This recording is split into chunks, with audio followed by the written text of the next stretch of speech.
Bien, vamos a analizar el siguiente circuito, que es una topología multietapa donde combinamos un transistor T1, que está en una configuración del tipo emisor común, saliendo por colector, a una segunda etapa, que es un RE sin puentear, que tiene la salida de VO en el colector del transistor, y que en el emisor del transistor está haciendo el muestreo de corriente de la corriente de salida de este transistor.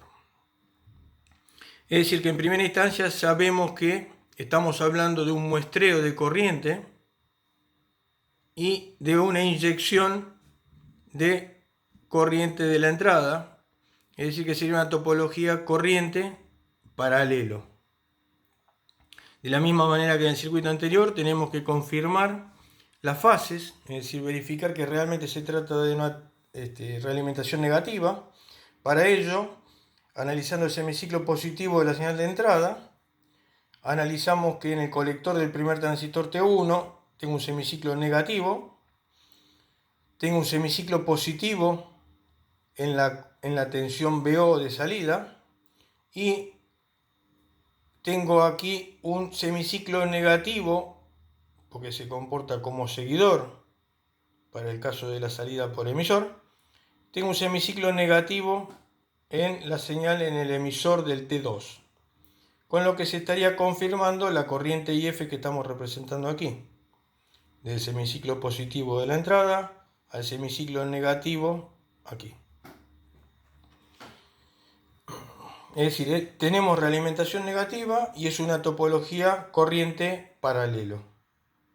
La malla de realimentación, esta es la corriente IE que estamos muestreando a la salida, que circula por este divisor de resistencias entre la RF y la RE.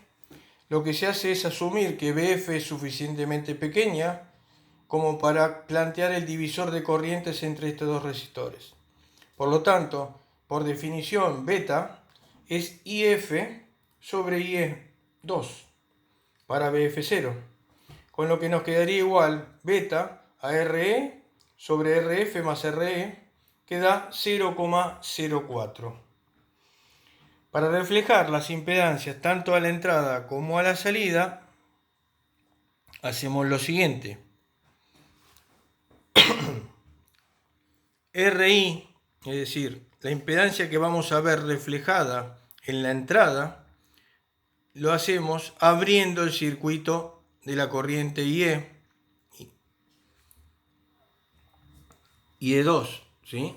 Con lo que nos queda a nosotros que IRI beta es la suma de RF más RE.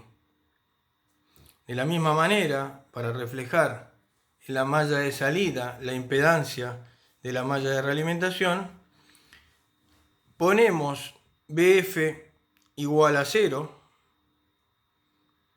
y nos queda el paralelo de RF con RE y que da un valor de 48 ohms, RO beta, RE paralelo a RF.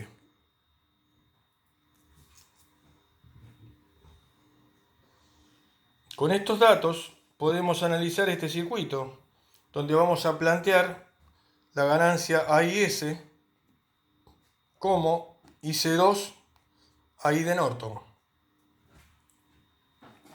Al igual que en los circuitos anteriores, podemos plantear este cociente como el producto de múltiples cocientes parciales que nos van a facilitar el cálculo de la transferencia.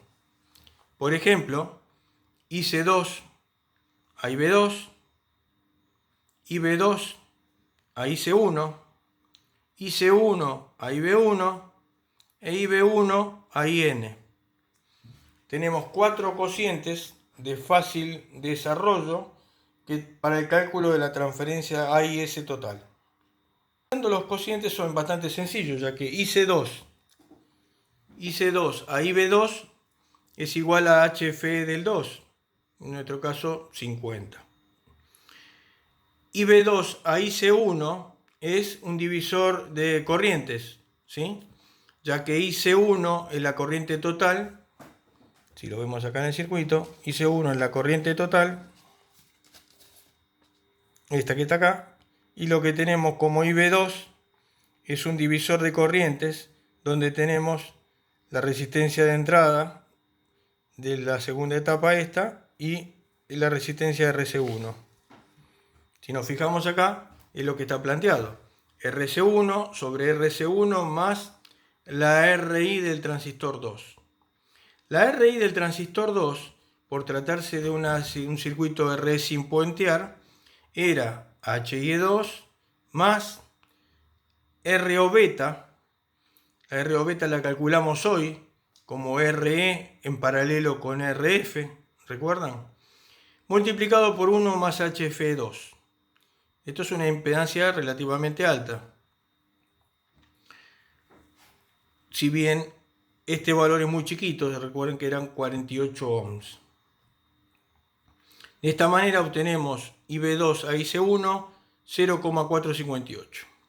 Luego calculamos IC1 a B1, que también es el HF1. Y por último tenemos un divisor de corrientes de entrada, donde tenemos IB1 e I de Norton, que es un atenuador 0,358. Con estas características que acabamos de ver, podemos calcular fácilmente el AIS, que nos da 409,91. Podemos calcular el D igual 1 más beta AIS, que nos da 17,4. Y con este valor aplicamos AISF, AIS sobre D, como dijimos hoy, siempre la transferencia baja de veces por efecto de la realimentación. Y segundo, RIS, que en nuestro caso es RS paralelo RI beta paralelo HIE1, 390 ohm, no, 393 ohm. RISF, por ser una topología que está inyectando corriente, va a disminuir de veces, con lo que va a bajar la impedancia de entrada. En nuestro caso nos queda 22,6 ohm de RISF.